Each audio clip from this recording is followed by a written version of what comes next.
So we want to start the show by acknowledging an act of kindness.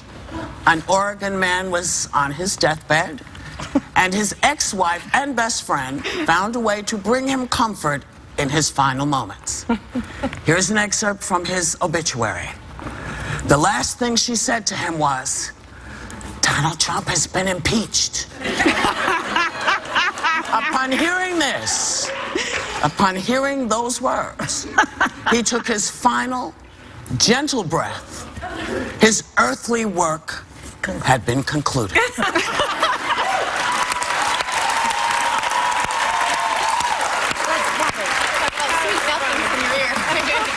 I can relate.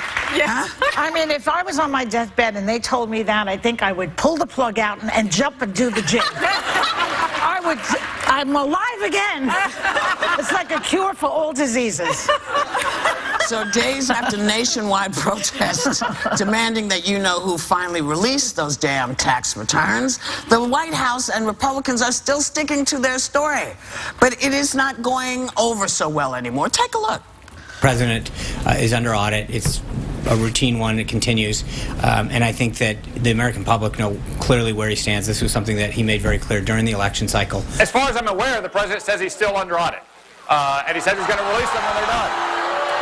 The president is also right that this was not a secondary or a side issue in the campaign. This is a central issue in the campaign. Hillary Clinton and her campaign repeatedly criticized President Trump for this. And he won despite all that.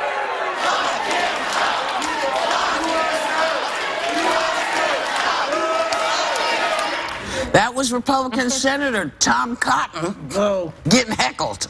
So are people starting to get tired of this line of he's under audit and you can't see it? He said the issue's over. He keeps saying the issue's over, but my understanding was he said when the audit's over, I'll release them. Well, he says he's still under audit. But just because he won doesn't mean the issue, you know, I think he thinks because he was the victor that now all bets are off. That wasn't why some people were okay with it. They were okay with it because he said eventually he'd show them. But I like how this guy, Senator Cotton, is he a senator or congressman? I forget.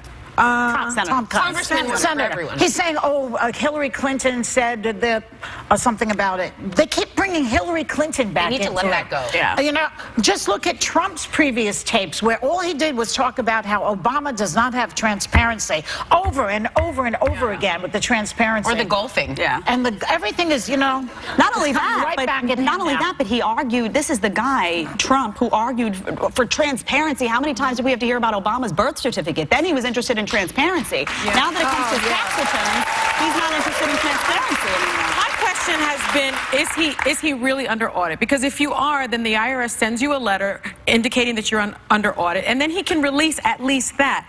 But the IRS statute of limitation is 3 years, but it extends to 6 years if you leave out 25% of your gross income. So if you substantially omit some information, then it extends to 6 years. But if he's been under audit for 12, 20 years, that doesn't make sense.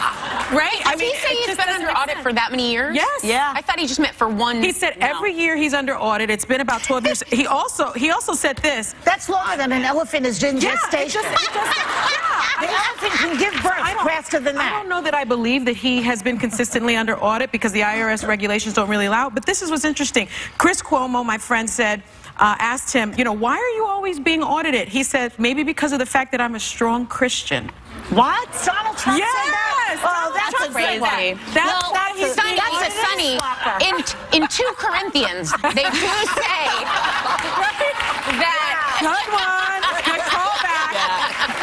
I want to point out, too, this is a bipartisan. I mean, people on both sides of the aisle are holding him accountable for this. You had 3 Republicans on the House Freedom Caucus, which is a very conservative group, who also stood against this monstrosity, this awful Trump Care, Ryan Care health care plan. But they've come forward and they've signed on to a Democratic measure to force the release of his tax returns. So there are conservatives, there are liberals, there are people on all sides of the aisle that do believe in transparency, that are saying this isn't about politics, this is about what you owe. You're the commander-in-chief for everyone, and you owe people transparency on this we issue. want to know. I mean, a lot of people have asked me, well, why do we need to know about the taxes? Because you can tell from his taxes whether or not he has these conflicts of interest in Turkey, in China. You can't see. Yeah. In case you're sitting under a rock with blinders on. This will help you understand.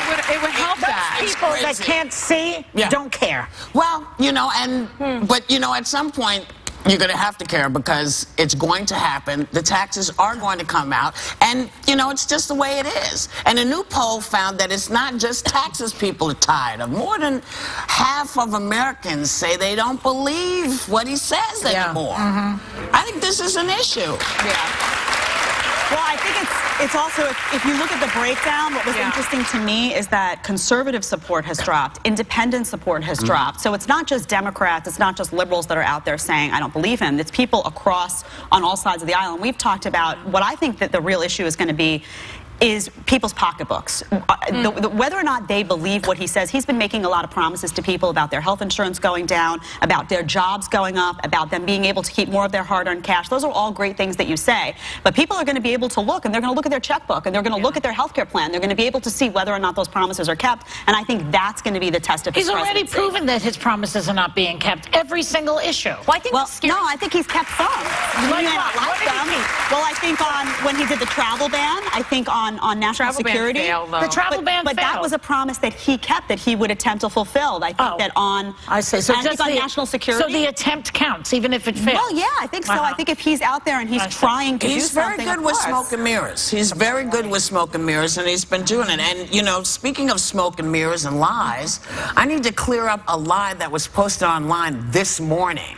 A photo of me at the Women's March has been photoshopped to show me wearing an offensive shirt against you-know-who. That even though I don't care for this man, I would never wear the shirt that's there. So here's the actual footage of what I was actually wearing that day, and I opened. See, my chest is all over the place? See?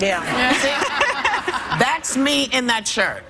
The shirt that I'm being accused of wearing, and there's some out there, you know, people put me in all kinds of stuff, so I'm just going to say this.